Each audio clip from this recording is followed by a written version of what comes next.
sa kanya up to the point na makita natin siya po ay pinagkanulo at alam natin siya po ay nahatulan ng kamatayan kahit na siya ay walang kasalanan. And then, of course, imagine natin ang Panginoong Jesus ay Diyos, nagkatawang tao, and yet, meron pa rin mga nag-isip sa Kanya ng masama o gumawa sa Kanya ng masama. No? Imagine natin yon, si Jesus na yon, anak na ng Diyos. Pero hindi siya na-exempt sa mga, alam mo yon, masasamang loob, masasamang tao. And this morning, titingnan natin ang isa sa mga gumawa ng hindi maganda sa Panginoon. At yun ay walang iba kundi si Judas Iscariot.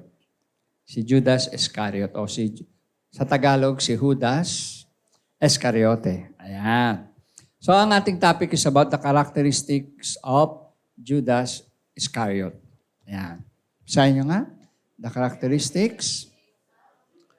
Ayan. Characteristics of Judas Iscariot. Sabi po, as our introduction, Judas is a very interesting Bible character in the New Testament, who was one of the 12 disciples of Jesus Christ who ended up being a traitor and a betrayer due to greed. Sabi nyo, greed. He betrayed Jesus Christ to the authorities by handing him over to them for 30 pieces of silver in exchange for Jesus' betrayal. Yun pong betrayal ni Judas sa ating Panginoon, no? It led to the arrest, trial, and crucifixion by Pilate, as well as death by hanging on Golgotha Hill outside Jerusalem. Yan po yung sabi ni Matthew sa Matthew 26 verses 14 to 16. Dahil po sa ginawa pala ni Judas, yun ang naging dahilan kung bakit hinuli si Jesus, inaresto, at dinala sa trial, at nahatulan ni Poncio Pilato ng kamatayan doon sa Golgotha. O ano ba ang tawag natin? Sa Calvary. Now, as we look at the major characteristic of Judas Iscariot, tingnan po natin kung ano-ano po ba ito. Next slide, please. Anong sabi sa next slide? What does Judas Iscariot represent? Ayan. Ano ba ang nire-representa niya, pinapakita niya sa atin bilang mga Kristiyano? Sabi po, Judas represents the greed and selfishness that most people, including sometimes the so-called believers, have today. Sabihin nga natin, greed and selfishness. Ayan, yun daw pala ang pinapakita ni Judas sa kanyang buhay. Nire-represent niya yung greed. Ano ba yung greed sa Tagalog? Kasakiman. No? Ano yung isa pa? Selfishness. Pagka makasarili.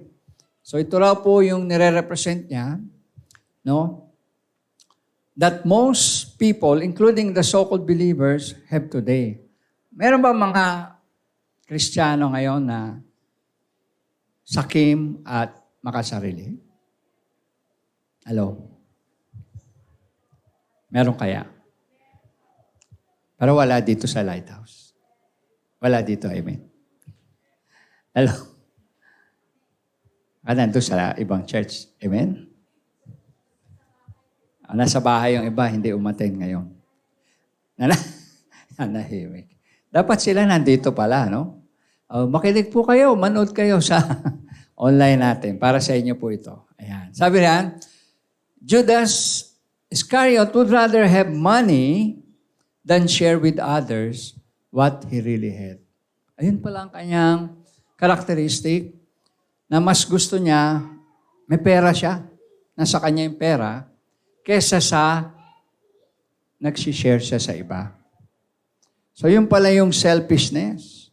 Yung pala yung greed na gusto niya sa kanya lang. Sabi po, his betrayal of Christ is what kicks off the whole story. Yan po ay matatagpuan sa Luke 22 verse 3. So it would make sense that he represent this sin. The sin of greed and selfishness. As we look at Judas' character in the Bible, we can see that he was greedy for money and greedy for power. Sabi niyo, greedy for money and greedy for power. Ayun pala ang gusto niya.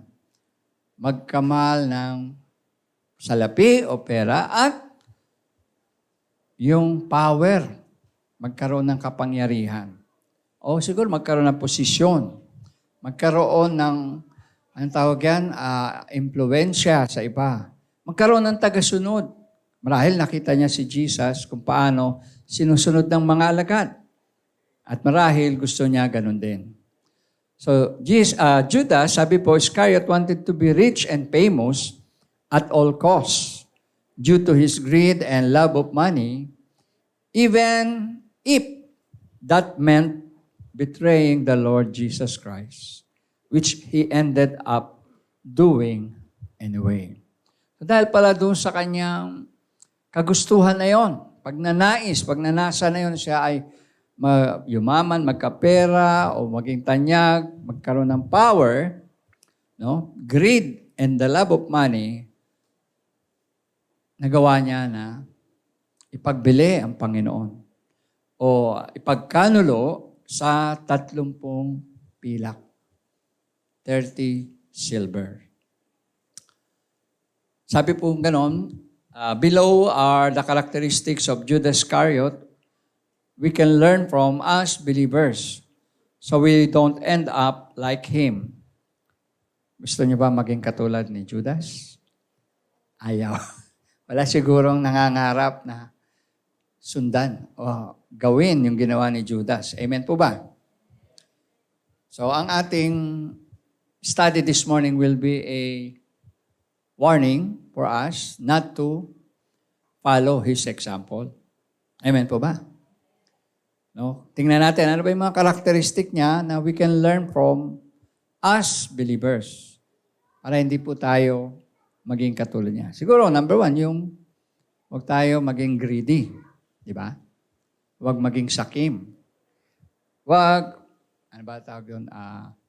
Mag-ambisyon ng sobra-sobra to the point na makakasakit tayo sa kapwa. Una-una, natitingnan natin kanyang katangian o karakteristik is, number 1, next slide. Sabi, he was a traitor. Siya raw po ay traitor. Ayan. The trait Judas Iscariot had that made him a son of perdition, as Jesus described in John 17:12. Dinescribe daw po si Judas ng Panginoon na son of perdition. Ayan, sa John 17. Is that he was a traitor. No? He was a traitor because he betrayed Jesus Christ for just 30 pieces of silver. No? In which he ended up throwing away in the end. Anyway, due to guilt. Ayan, no? Makita natin na sa ginawa pala ni Judas na being traitor, pinagbili niya o pinagkanulo niya ang Panginoon ng 30 pieces of silver, pero bandang huli, pinakinabangan ba niya yun? Hindi. Tinapon din niya. At bakit niya tinapon? Nakaramdam siya ng matinding guilty feelings. Sabi niyo, guilty feelings. Ayan, nakonsensya rin pala si Judas sa kanyang ginawa sa Panginoon. Mahalaga ba yung konsensya? Tanangin mo yung katabi mo. Nakokonsensya ka ba? Ha? Maganda kung nakokonsensya tayo. Amen. Maganda kung may konsensya tayo. Paalala yan na pag may mali tayo nagawa, babaguhin natin yung ginawa natin. Kasi nagigilty tayo, nakokonsensya tayo. Ang masama, Yung hindi tayo nakokonsensya kapag may nagawa tayong mali. Yun ang mahirap. So, si Judas, he ended up throwing away. Tinapon din niya yung kanyang hinangad na pera, 30 silver. Define po natin ang traitor. Ang sabi dyan, basahin nga natin sabay-sabay. By definition, a traitor is a person or any person who betrays someone's trust or a person for selfish ulterior motives, and that definition of a traitor perfectly fits Judas Iscariot. So ano na po ang isang traitor? A person who betrays someone's trust. No? Isang tao na ipinagkanulo ang tiwala sa kanya. At yun po ay tiwala ni Jesus kay Judas. If you remember, si Judas ay pinili ni Jesus na isa sa mga alagad. No? Pero actually, yung palabas na The Chosen, meron ba kayo sa inyo nakapanood ng The Chosen sa internet, sa Netflix, or sa Facebook? Wala? Okay. Kung napanood yun. Doon sa palabas na The Chosen, may mga, magandang insights. No? Mga, hindi talaga directly mababasa mo sa Bible, sa mga characters, and yet, nabibigyan nila ng insight kung bakit nagkaganon o bakit ganoon ang pagkasabi sa Bible. At example noon, si Judas, no? Pinapakita dun sa palabas na The Chosen, na si Judas ay hindi pinili ni Jesus, kundi nag-volunteer siya na maging alagad. No? Pag binasa mo yung Bible, very silent ang Bible doon. Makikita natin sa Bible na napili na agad yung 12 alagad. Pero doon sa The Chosen, pinakita nila na hindi pala kasama si Judas doon sa pinik o pinili mismo ng Panginoon, kundi parang siya yung nag-volunteer kay Jesus na gawin siyang alagad. Ang tanong, may difference ba yon? Malaki ang difference yun, di ba? May impact ba yon? Meron. Kung yun ay totoong nangyari, it means hindi talaga handpick si Judas, kundi siya mismo yung nag-ano sa sarili niya. Nag-volunteer o nagpilit. No? Para mabilang siya sa alagad ng Panginoon. Unlike the others, na talagang hinandpick ng Panginoon. Tinawag ng Panginoon ng pangalan, pinili ng Panginoon. And that makes sense.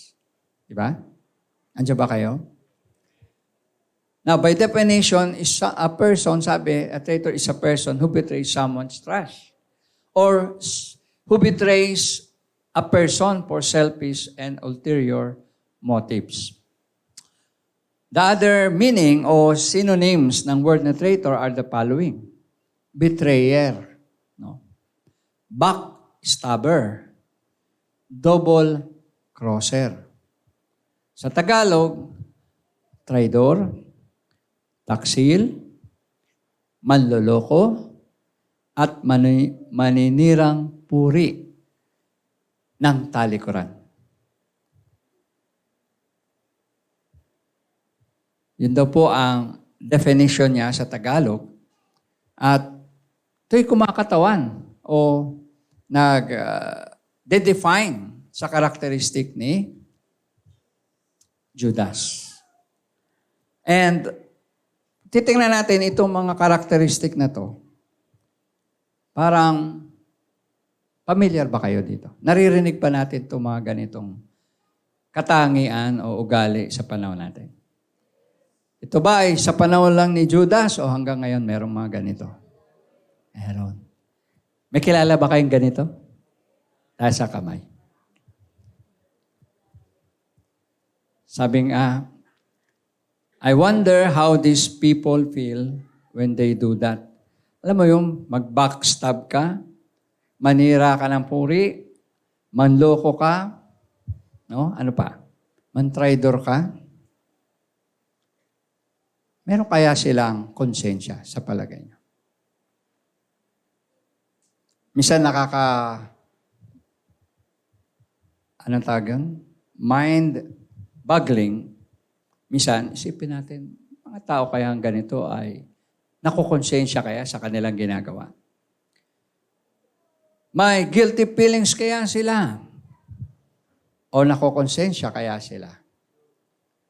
O sadyang manhid lang talaga? Para bang pusong bato?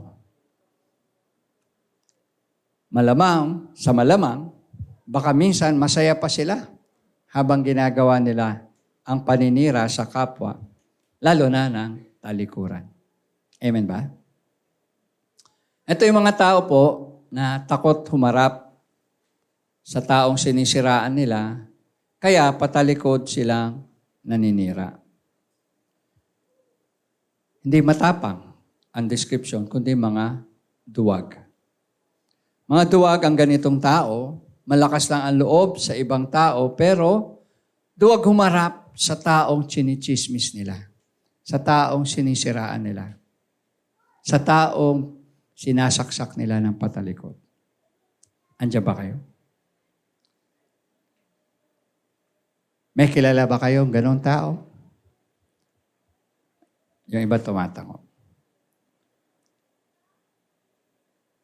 Marami po niyan sa paligid, mga kapatid. Minsan, matatagpuan mo sila sa workplace. Andiyan ba kayo? Sa katrabaho nyo minsan. Hello? Akala nyo, kaibigan nyo, yung katrabaho nyo?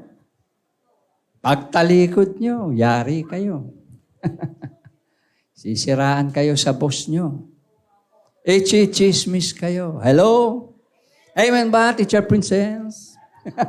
Narinig kita, nag-amen ka. So, ibig sabihin, totoo yan. Workplace. O kaya minsan kung estudyante ka sa school. Ayan, mga magkakaklase, nandyan ba kayo? Classmate. Ano ba, besi-besi ba tawag? Ano ba tawag nyo? Beshi? Ayan, no? Ayan, minsan pag magkakaharap, masasaya, kwentuhan, pagtalikod, bigla ka sisiraan sa iba, no? Workplace, school, minsan sa church. Hello? Andiyan ba kayo? Tignan niyo yung katabi niyo. Mukha ba siyang Judas? Sabihin mo sa katabi, huwag natin gayahin si Judas. Amen.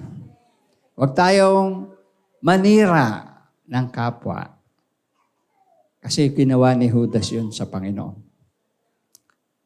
Then, sa church, minsan po ganun eh. And ako bilang pastor, ang dami ko ng karanasan na ganyan. Na pagkaharap ko, yung tao, ang bait-bait. Ngiting talagang, hanggang dito yung ngiti, sa tenga. Pero yung pala pag tumalikod na ako at hindi ko nakasya kaharap, ando na. Chinichismis na ako. O kaya nakikipag-usap na sa ibang tao at kung ano-ano sinasabi tungkol kay pastor. Andiyan ba kayo?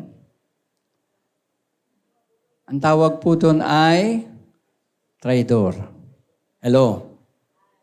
Andiyan ba kayo? Tawag doon ay traidor. Kasi talikuran eh.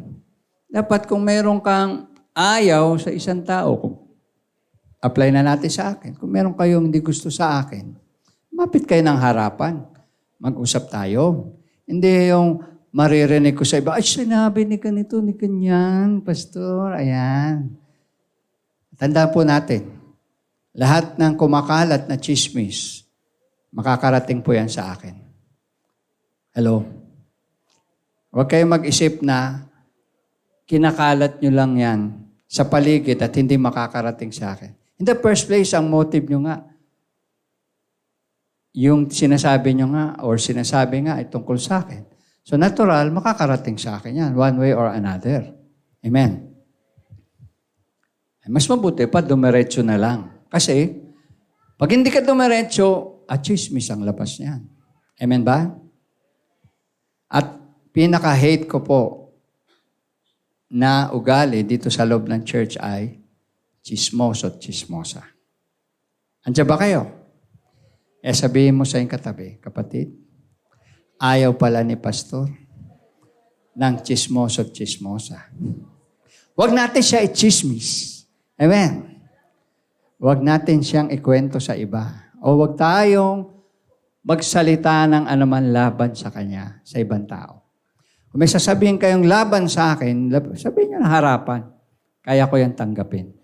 Hindi yung tatawag kayo, magchat-chat kayo, o kaya pupuntahan niyo yung tao, mag-exhort kayo ng effort, tapos maninira lang pala kayo. Di ba? Yung sinabihan nyo, nagpupunta yun sa akin. Hello? Nagre-report yun. Andiyan ba kayo? Ano sa Bible, meron yan. Sa Numbers chapter 13. Yung mga pinadala ni Moises na spies doon sa Kanaan, 12. Isang leader sa bawat tribo ng 12 tribo ng Israel. Lahat sila pumunta ron. Puro mga respected leaders yan, ng family clan nila. Pagbalik nila galing Israel, yung 10, negative report, bad report. Ayaw nila na sakupin yung Kanaan. 2 lang yung may pananampalataya. Sino nga yun? Caleb and Joshua. Yan, no? Sabi nung 10, nagkaisa sila. Hindi raw kaya. Mamamatay lang daw ang Israel pag pumunta ron. Yung 2, may faith sa Lord. Positive report sila. Ang matindi nun, hindi lang kay Moses sila nagsabi ng negative report, chinismis pa nila sa mga tribo-tribo ng Israel. Pinagkalat nila yung bad report. Andiyan ba kayo? Kaya minsan kahit sa church, mayroong nagkakalat ng bad report.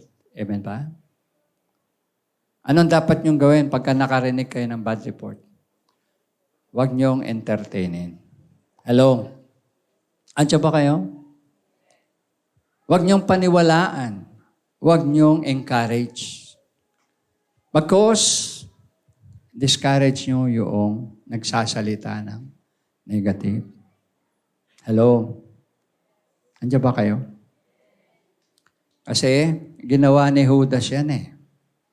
Makakategorize kayo as Judas sa loob ng church. At ang Judas sa loob ng church, hindi po magiging blessing. Andiyan ba kayo? Gusto ng Lord maging blessing tayo. Amen ba? Hello? Para pa naging Kristiyano tayo kung maninirang puri lang tayo. Para pa naging Kristiyano tayo kung talagang gusto lang natin ay gumawa ng masama sa kapwa. May tawag po dyan mamaya. Titignan natin. So, let us, ito pa isa matindi. Minsan, hindi lang sa workplace, hindi lang sa school, hindi lang sa church. Minsan, nasa loob pa ng bahay natin. Hello? Kasama pala natin sa bahay. Andiyan ba kayo? Minsan, kapamilya pala natin. Andiyan ba kayo? Kapamilya natin, minsan dumarating ang time. Sila pa yung unang kumakalaban sa atin. Unang naninira sa atin. Unang sumusuway sa atin. Andiyan ba kayo? Sino po may pamilyang perfect dito? Yung lahat ng inyong kapamilya ay loving, caring, honest. Lahat ng kapamilya nyo ay mapagkakatiwalaan nyo. Andiyan ba kayo? O meron din kayong kasama sa kapamilya na minsan alanganin. Hindi nyo mapagkatiwalaan. Minsan, imbis na blessing ang binibigay sa pamilya, kahihiyan. Problema. Sakit na ulo. Andiyan ba kayo? Kung perfect yung family nyo, ako'y natutuwa para sa inyo. Ako honestly, hindi ko may pagmamalaki pamilya ko.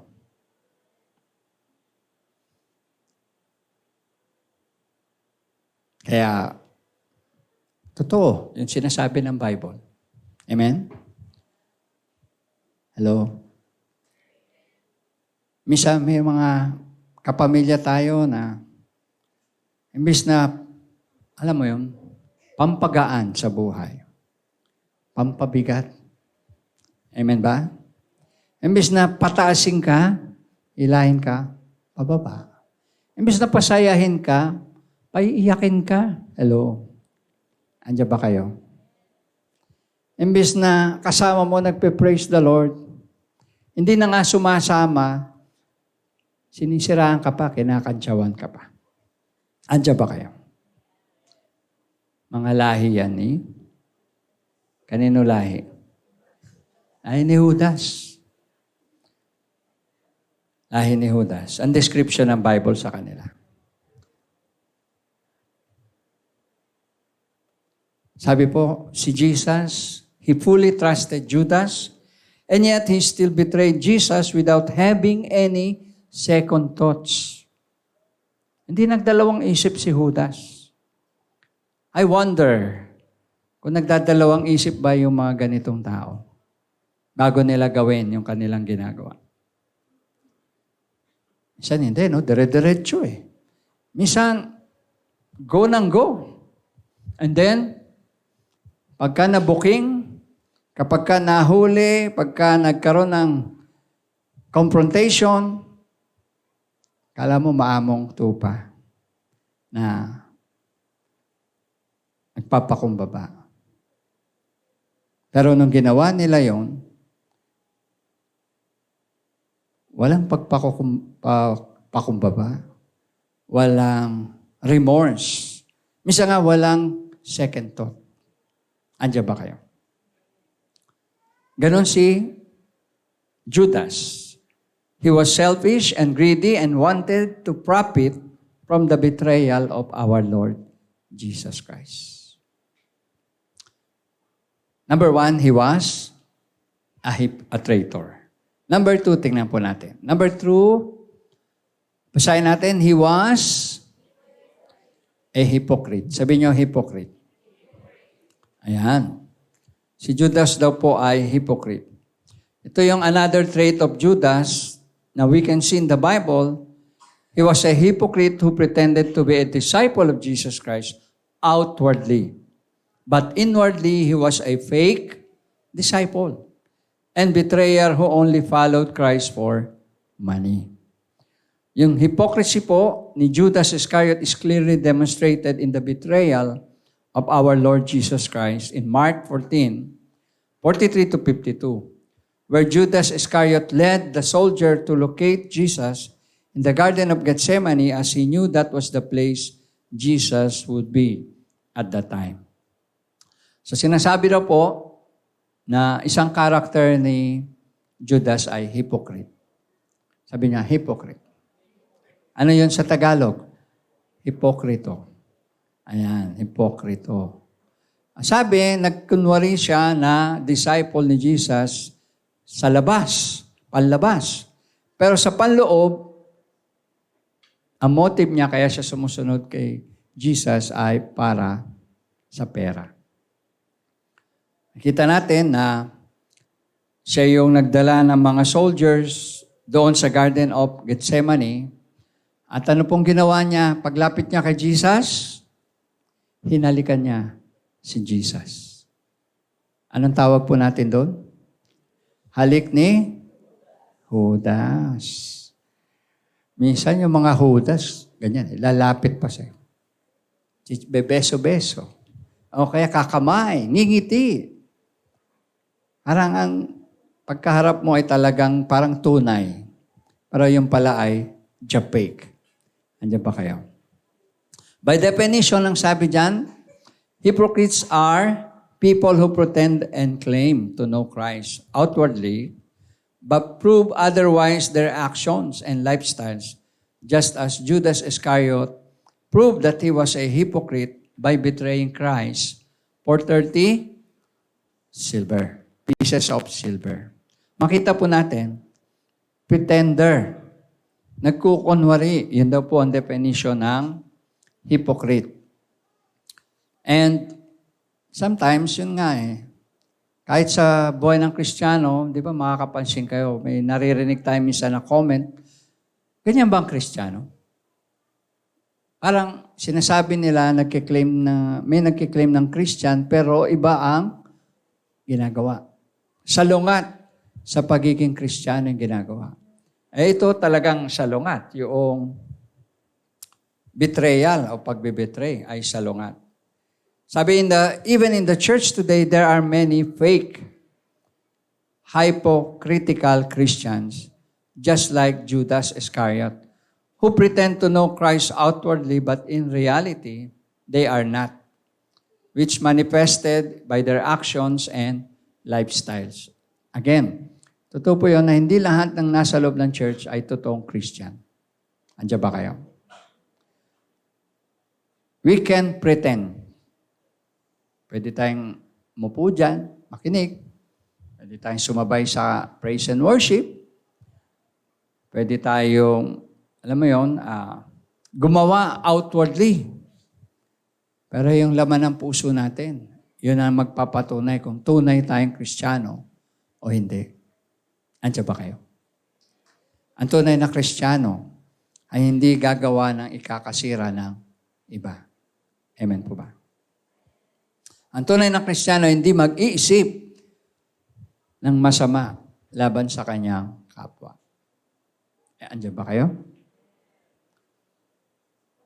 And so, may mga Christian kuno na nasa loob ng congregation, pretending to be Christians, and yet, doing backstabbing, doing backbiting, ano pa yung description kanina?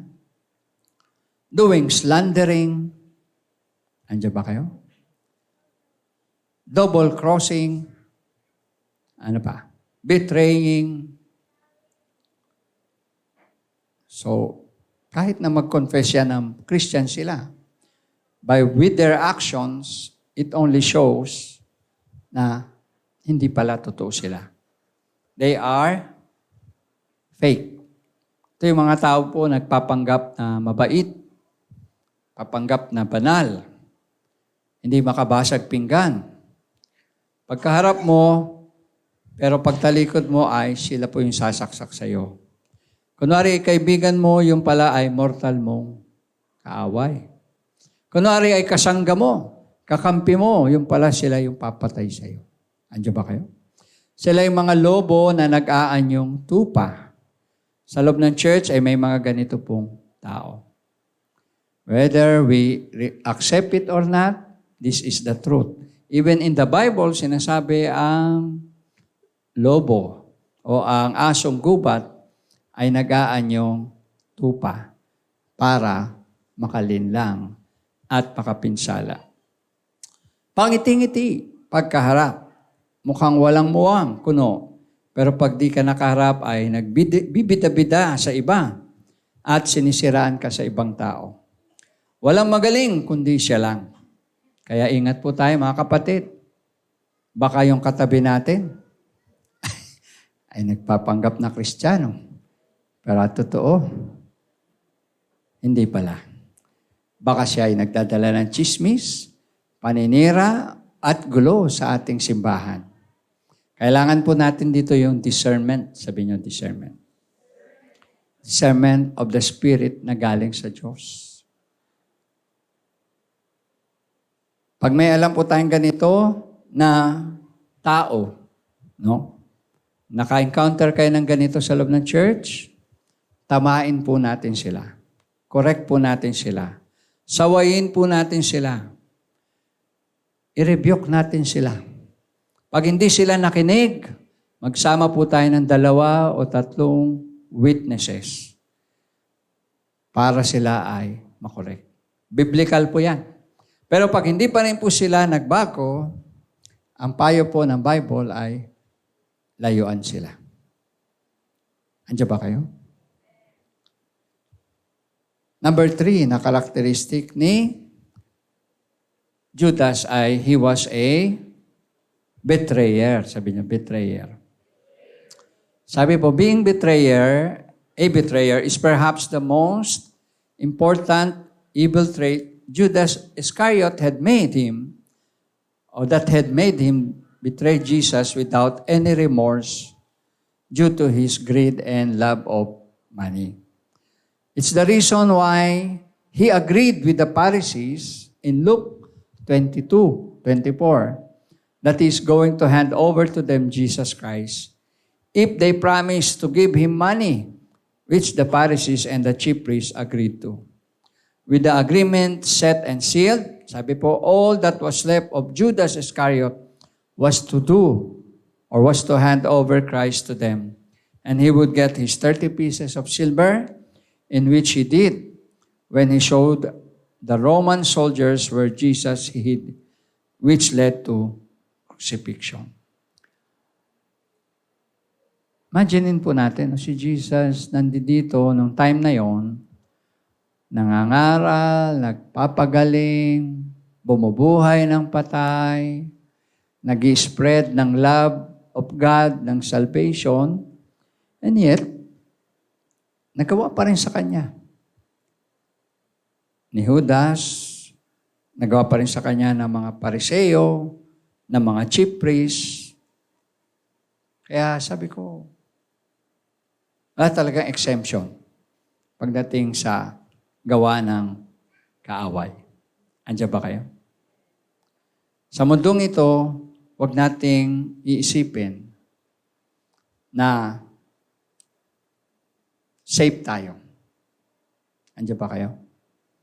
Bilang Kristiyano, yun yung dahilan kaya tayo sinabihan ni Pablo na isuot ang baluti ng Diyos. Na maging mapanalanginin. Na maging faithful sa Diyos. Kasi, sabi ng Bible, si Satanas ay nandyan lang sa paligid, maali-aligid, at naghahanap ng masisilo. Diba, kung nandun lang siya sa labas, minsan pumapasok din siya sa church. Amen? Hello? And I'm sharing this to you as your pastor kasi nangyayari po yan sa totoong buhay. Hindi lang puro magaganda lang ang ating nararanasan. And these things, when they happen, we need to know what to do. Alam natin how to deal with these people and how to correct them. No? Sabi po, inggit sa kapwa at kasakiman. Sa pera ang dahilan, ba't nagtraidor si Judas sa Panginoon? And this is also true to a lot of people today. The love of money, ang sabi po ng Bible, is the root of all evil. Kaya merong iba na kahit na, alam mo yun, alam nila na masama yung gagawin nila, nagagawa pa rin dahil sa love of money. And sometimes, inggit sa kapwa, gusto nilang makaganti sa kapwa kahit na sa masamang paraan.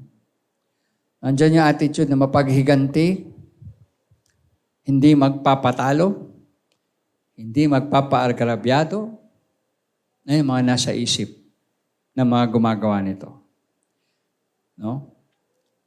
The love of money, sabi ng Bible, is the root of all evil. Kaya minsan yung tao nakakagawa ng pagnanakaw, pag-iimbot, paninirang puri, minsan maabot pa sa pagpatay ang tao dahil sa pag-ibig sa salapi. Andiyan ba kayo? Kaya, ingat tayo, mga kapatid, sa mga naging karanasan ni Judas. Kasi, ito yung nagpahamak sa kanya. Ito yung humila sa kanya. Pababa. At ito rin yung dahilan kung bakit nagpakamatay siya. In the end, yung kanyang guilt feelings, yung nagpa-realize sa kanya ng kanyang pagkakamali. At sana nga lahat ng mga taong gumagawa ng ganito, in the end, makakaramdam ng guilty feelings. Amen po ba? Pag nakaramdam ng guilty feelings, nandun na yung pagsisisi.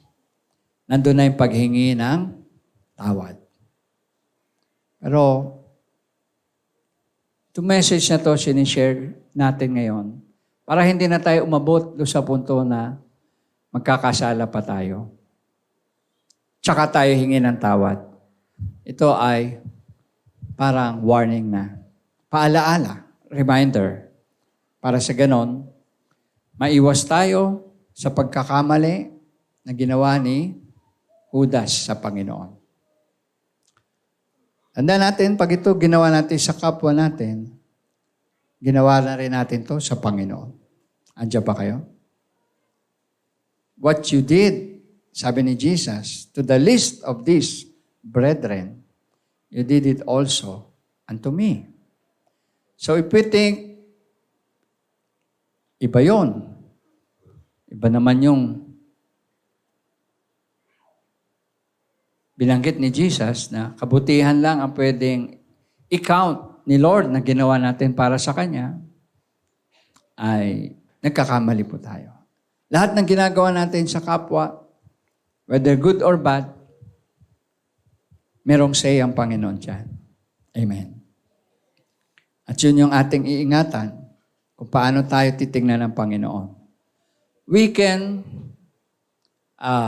pretend, pwede tayo po mag-maskara sa harap ng tao. Pwedeng ibang tingin ng tao sa atin. Pero ang tingin ng Diyos, hindi po natin yon may kakaila. Hindi po natin yon may tatangki. Amen. Unless we repent and make right with God, tayo po ay mapapahamak. Sa conclusion natin, I hope that the above characteristics of Judas Iscariot have helped us understand the danger that comes with greed and the love of money that made Judas betrayed our Lord Jesus Christ. Naway maging reminder lang po ito, paalala. At sabi ko nga, if you know some people na ganito, correct them. Rebuke them. Remind them. Di ba? Akayin natin sila sa tama at mabuti. Huwag nating hayaan na ipagpatuloy nila yung ganoong gawain. At kung ayaw magpakorek at ayaw magpatama, then we can leave them. Amen po ba? Hello? Ay, sasabihin nyo, Pastor, ba't ganun? Di ba dapat bilang Kristiyano, mabait tayo? Dapat, lagi tayo nagpapatawad. Anong gagawin nyo kung paulit-ulit na ginagawa sa inyo? Paulit-ulit nyo rin ba patatawarin?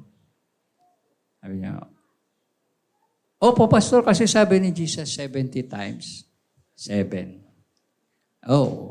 Pero kung alam mo na, sinasadya na sa'yo, at talagang pinoprovoke ka na, gagawa ka ng paraan. Hindi yung paulit-ulit. Paulit-ulit. Amen? Ikaw ba kung alam mong niloloko ka ng isang tao, magpapaloko ka ba ng paulit-ulit? For example, kung ikaw ay asawa, nahuli mo yung asawa mo na nagloko, andiyan ba kayo? Hello? Ibigay mo ba agad yung trust mo sa sabi mo? Okay, I trust you again. Parang nothing happens.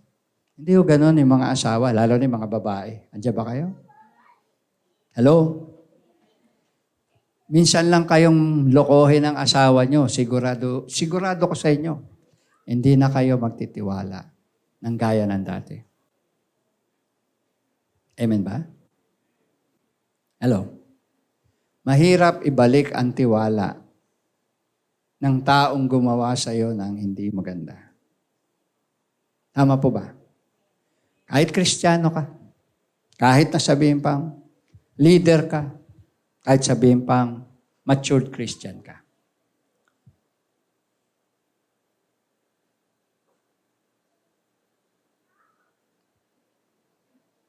Si Jesus lang ang nakagawa, no? Na talagang pinatawad niya. Actually, controversial nga po. Kung si Judas ba ay napunta sa langit o sa impyerno. Alam niyo ba na theological argument yan ng mga theologians? Pinag-aawayan po yan. Sabi nila, si Judas ba dahil nagsisi, napunta na ba sa langit? Eh, yung pagpapakamatay niya, mortal na kasalanan yun, di ba? So, it's still an argument. But anyway, hindi tayo pupunta sa subject na yun. Ang lesson na gusto nating makita, mga kapatid, ay maging true tayo. Una sa Panginoon, pangalawa, sa ating sarili at sa ating kapwa. Huwag po tayong magkunwari. Let's not be a hypocrite, pretender. Huwag tayong maging traitor. Huwag tayong manirampuri. Huwag tayong magsasalita ng masama na nakatalikod sa ibang kapwa. At higit sa lahat, huwag nating i-betray ang mga tao. Amen po ba? Tayo po yumuko, tayo manalangin. Let's pray. Father, we thank you, Lord, sa iyong message this morning. I know, God, medyo mabigat ang message na ito, but we need this, Lord, in the church. We need this in our lives to remind us, Lord, on how to follow you faithfully, na yung aming pagiging Kristiyano ay maging totoo, hindi lang sa salita, kundi sa gawa, na kami ay sumusunod sa iyong mga salita naming napag-aaralan. Help us, O God, to be honest with you, to be honest with ourselves, and to be honest with our brothers and sisters in Christ. Let your word dwell in our hearts, correct us if we have done wrong, forgive us if we have sinned against you, Lord, and most of all, lead us, O God, by your Holy Spirit. We submit to you, God, and we just pray, Lord, na in our life, be glorified. Be glorified. And as for our brethren, kung mayroon man, Panginoon, na taong ganito sa aming church, we are praying for those persons or this person. We don't know them, but you know them very well. Ikaw po, Panginoon, na mag-convict sa kanila ng iyong Holy Spirit. Ikaw po, Lord, ang magtama sa kanila ng iyong salita. Bigyan mo sila ng teachable spirit, accepting spirit, na kung saan sila ay mag-grow sa iyo, Panginoon. And for us, all of us here, we want you, Lord, to teach us your word. And help us to follow your word. Ito po ang aming panalangin na mayroong pakumbaba sa iyong harapan. Sa matamis na pangalan ni Jesus, ang lahat po magsabi na, Amen. Amen. Pwede ba natin palapakan ng Panginoon? Purihin ang Diyos, purihin ang Panginoon. Amen.